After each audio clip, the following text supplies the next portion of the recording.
सबसे पहले तो गुजरात की इस पावन धरती पर जिसने हमें महात्मा गांधी दिए, जिसने हमें लौह पुरुष सरदार पटेल दिए, ये छठा अधिवेशन है कांग्रेस पार्टी का। 4 अध्यक्ष यहाँ से हुए गुजरात से, कांग्रेस के दादा भाई नारोजी, महात्मा गांधी खुद, सरदार पटेल और यूएन ढेबर जी। और बहुत ही अभिभूत हूँ यहाँ आकर।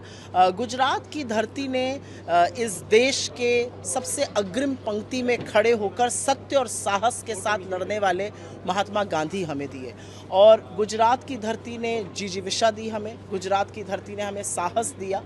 मैं एक चीज़ ज़रूर बोलना चाहती हूँ, जब हम गुजरात में हैं तो बापू की सीख अहिंसा सत्य को ही लेकर हम आगे बढ़ रहे हैं। जिस न्याय पथ की हम बात कर रहे हैं, बापू ने क्या कहा था कि जब तक अंतिम पंक्ति में खड़े व्यक्ति के साथ ठीक नहीं होता तब तक न्याय संभव नहीं है। हमारे न्याय योद्धा राहुल गांधी, हमारे न्याय योद्धा खड़गे जी वही संभव करने का प्रयास कर रहे हैं। मैं अभिभूत हूँ और बहुत गर्वान्वित महसूस करती हूँ कि एक ऐसी पार्टी का हिस्सा हूँ जो इस साल 100 साल गांधी जी के कांग्रेस अध्यक्ष हुए और 150वीं जयंती सरदार पटेल की मना रही है।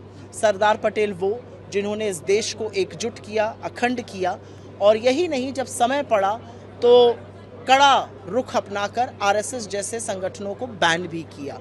मैं ये ज़रूर बोलना चाहती हूँ कि संकल्प, समर्पण और संघर्ष जो हमारा न्यायपथ के अधिवेशन में नारा है, वो हम सबका बैज ऑफ ऑनर है, वो हम सबका प्रेरक है और उसी को लेकर हमें आगे बढ़ना है। कांग्रेस पार्टी का इतिहास ये बताता है कि देश को जब जब जरूरत थी कांग्रेस पार्टी देश के लिए खड़ी थी।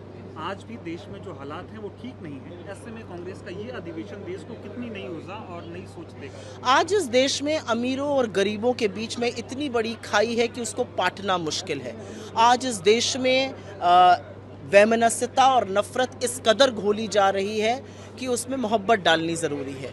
आज इस देश में अमीर को गरीब से, अगड़े को पिछड़े से लड़ाया जा रहा है। आज इस देश में दलितों, पिछड़ों, आदिवासियों के हक का लगातार हनन हो रहा है। तो चाहे वो ब्रिटानिया हुकूमत को घुटने टेकवाना हो या इस रेजीम को पछाड़ना, हमने लगातार वो काम किया है। हम मोहब्बत की बात करते हैं, हम सत्य की बात करते हैं, हम साहस की बात करते हैं और उसी को लेके कांग्रेस आगे बढ़ेगी।